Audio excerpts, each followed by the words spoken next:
Magandang araw po sa inyong lahat. Narito naman po ang inyo at ang ating programa sa TV Apolio Argumento na pinangunahan po ng Dali Catholic Apologists International. Sir RJ Seno, samahan niyo po ako sa maikling oras, maikling panahon upang talakayin po natin ang mga bagay na may koneksyon po sa atin pong pananampalatayang Katolika. So, ngayon meron po tayong bibigyan ng reaksyon concerning sa mga statements. Actually, isa na din po ito sa atin. Then ngayon, so bibigyan po natin ng kasagutan ang mga punto na yun, parang tinatapon ng ating mga kaibigang mga hindi Katoliko, particularly kay late Mr. Soriano. Kasi itong video na po kasing ito is ano po ito may nagtatanong po sa kanya, parang symposium po nila. So then ngayon, merong sagot si Mr. Soriano na parang makita po natin parang hindi na po para. Talagang nililin lang po niya yung mga tao nakikinig po sa kanya. So yun, panoorin po natin ito ha. Okay, ito po. Teacher sa high school na. Sabi daw po niya, hindi daw niya sinasamba yung image po, sabihin na ho natin ni Blessed Virgin Mary po, kundi inaano lang daw niya, adoration lang daw po o paggalang. Okay, dito pa lang, sa tanong pa lang po, ay makikita po natin na talagang membro po niya or kaanib po niya yung nagtatanong. And meron pong ibinigay na sitwasyon, yung membro po niya, nasabi niyo, yung teacher daw po niya, nagsasabi na hindi naman po daw sinasamba ng Iglesia Katolika Apostolika Romana ang mahal na Birheng Maria at ito po ay binibigyan lang po ng paggalang. Pero mali po yung term na ginamit po niya na adoration. Hindi po. Veneration lang po yung ibinibigay po natin sa mahal na Birheng Maria. Special veneration. Bakit po kasi siya po kasi yung pinakamataas sa lahat po ng mga santo. Bakit po kasi ang mahal na Birheng Maria lamang po ang pinili ng Panginoong Diyos na magiging ina po niya. Ina po niya ha. Kasi yung ipinagdadalang tao ng mahal na Birheng Maria ay totoong Diyos na naging tao. So, yan po. So, kinokorek lang po natin yung punto sa nagtatanong. So, ngayon, ito po yung continuation. Paggalang. Opo, ano pong masasabi? O, edi sabihin mo sa teacher mo, ginagalang nyo lang pala si Virgin Mary, okay lang. Hindi nyo naman pala sinasamba, ginagalang nyo lang. O, parang magulang, ginagalang mo, di ba? O dito, pumasok na po yung tinatawag na deceptive explanation and argument of Mr. Soriano. Bakit po kasi yung paggalang natin sa mahal na Birheng Maria parang pinapareho po niya, ginagaya po niya sa paggalang po natin sa ating mga magulang. Hindi po. Bakit kasi yung respect po kasi, meron pong tinatawag na by level and by degree po yan eh. So yung tinatawag ng paggalang po natin sa mga magulang po natin, tayong mga Katoliko, ginagalang po natin yung mga magulang po natin. So yan po yung tinatawag na filial respect po natin doon sa mga magulang po natin. Bakit po kasi mga anak po tayo nila eh. So ang respeto din po natin filial, hindi po tinatawag na religious. Ang ibinibigay po natin sa mahal na Birheng Maria pagrespeto ay relihiyosong pagrespeto po. So bakit po kasi may iba't ibang klaseng respeto po eh. Meron tinatawag na religious respect, meron po tinatawag na filial respect, meron din po tinatawag na parang tinatawag na civil respect. Yon yung civil respect, yun. Sumasaludo po yung tinatawag na mga sundalo sa presidente, di ba? Itong tinatawag na yung presidente at yung mga politiko dito sa Pilipinas, pag kinakanta yung national anthem po natin ay nakatayo pagkatapos yung kamay nasa dibdib. So, yan po yung tinatawag na civil respect. Pero sa mahal na Birheng Maria, hindi po pwedeng igaya po natin sa pagrespeto po natin sa ating mga magulang. Bakit po? Kasi yung mga magulang po natin, wala po silang koneksyon sa kaligtasan. So kaya nga ang pagrespeto po natin sa mahal na Birheng Maria, sigurado po yan, it is a religious respect. Bakit po? Kasi yung ginawa ng mahal na Birheng Maria may koneksyon sa kaligtasan po natin. For example, yung sinabi ng Apostol Pablo, ni San Pablo sa Galatia chapter 4 verse 4 and Hebrews chapter 2 verse 14 na ang Panginoong Jesucristo, ang Panginoong Diyos ay naging tao. Dahil po dyan, meron po siyang tinatawag na ina. At doon po siya kumuha ng laman at dugo para iligtas po sa atin. Hebrews chapter 9 verse 22. So ang pagrespeto po natin hindi po pwedeng gaya lang po sa ating mga magulang or pagrespeto po natin sa ating kapwa. Hindi po, kung hindi bibigyan po natin ng mataas na respeto. Bakit po? Kasi yung taong yan ay hindi po tao po yung nagpili po sa kanya, ang Diyos po mismo. Kahit na nga yung mga Hudyo po noon, pag pinili po ng Panginoong Diyos, talagang ang respeto sa lahat ng mga tao, sa lahat ng bayan ng Panginoong Diyos, ay binibigyan po nila ng mataas na pagtingin or pagtanaw ng respeto sa taong pinili po ng Panginoong Diyos. How much more sa mahal na Birheng Maria? Di ba? So, magkaiba po. So, dito, parang nakakomit po si Mr. Soriano ng tinatawag na fallacy of incorrect analogy. Bakit po? Kasi hindi po pwedeng ipareho po natin or ilalagay po natin ng same degree yung respect po natin sa mga magulang natin at sa mahal na Birheng Maria. Hindi po yun pwede. Okay, continue po natin. Oh, ngayon, tanong ko sa iyo ganito. Yung bang tatay mo, ginagalang mo, iho? Oo. Oh, sige. Then- Sumusunod ka sa kanyang utos dahil ginagalang mo siya. Opo, opo. Ayun. Yung retrato niya nilalagay mo sa bahay mo, tama? Diba? Deceptive. Deception. Bakit po? Kasi yung pagrespeto po natin sa mga magulang po natin, hindi po religious, filial po yan.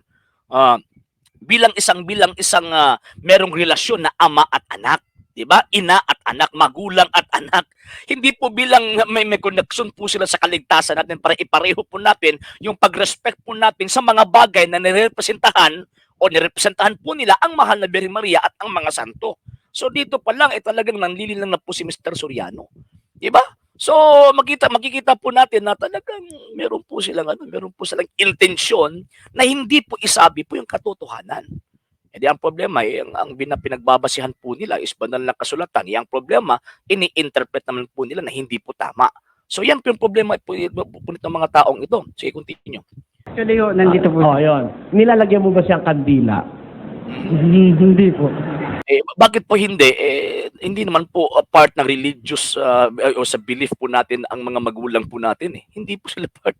Kaya nga po, hindi po tayo naglalagay ng kandila. O for example, yung mga image ng ating mga magulang, lalagyan po ba natin ng wreath of flowers gaya ng pagbigay paggalang po natin doon sa Dr. Jose Rizal o Andres Bonifacio? Hindi. Magkaiba kasi yung level of respect na ibinibigay po natin sa magulang po natin or at doon sa tinatawag na mga heroes po natin. Ang mahal na Birheng Maria, hindi lang po simpleng hero. Kung hindi, pinili po ng Panginoong Diyos na maging ina po niya.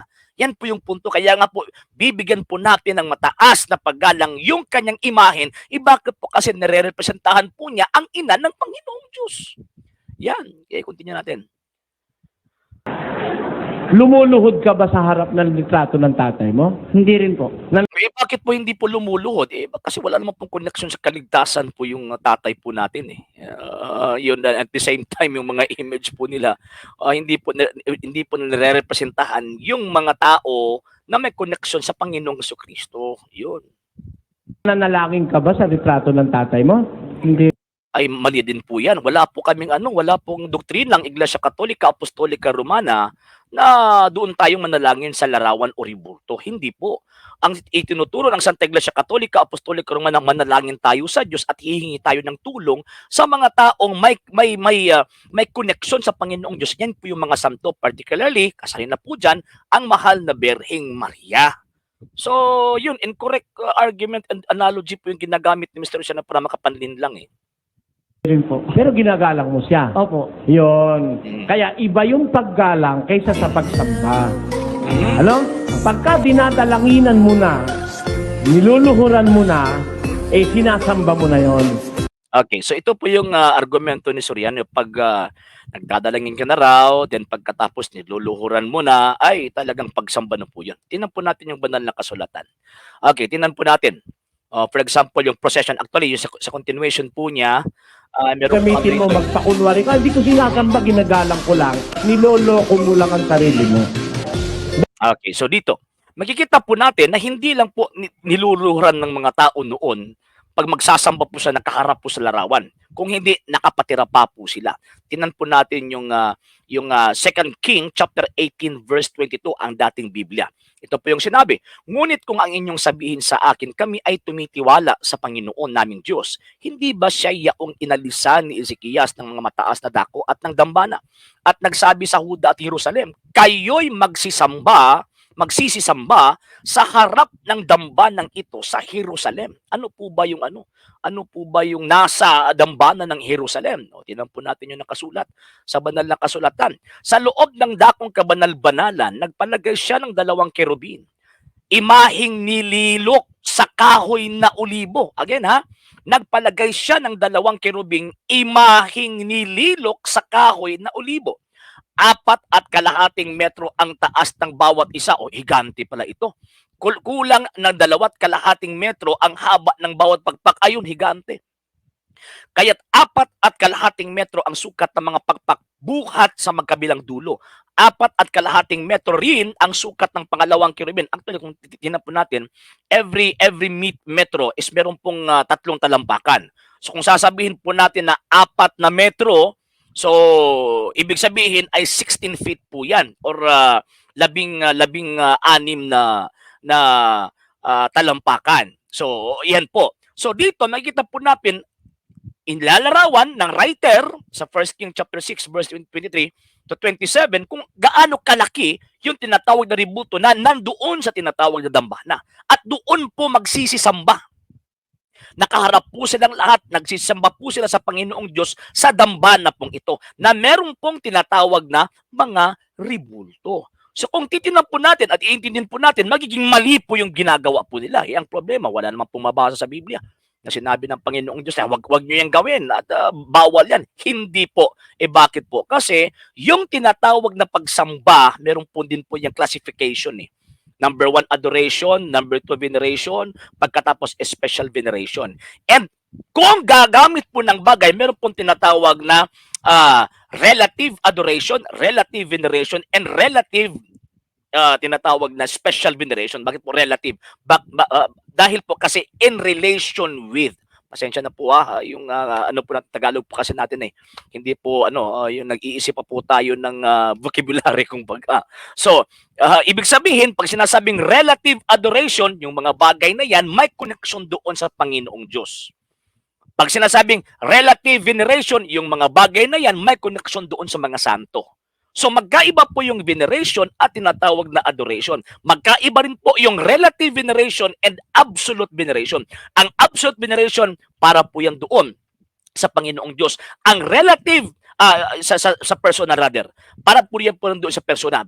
Ang object po niya is yung person. Pero pag sinasabing relative, gumagamit ng bagay, for example, ribulto, tinatawag ng mga imahen, then pagkatapos ginagamit po ito sa pagbibigay po kay pagbibigay respeto, pagbibigay galang sa taong nirerepresentahan ng bagay na yan.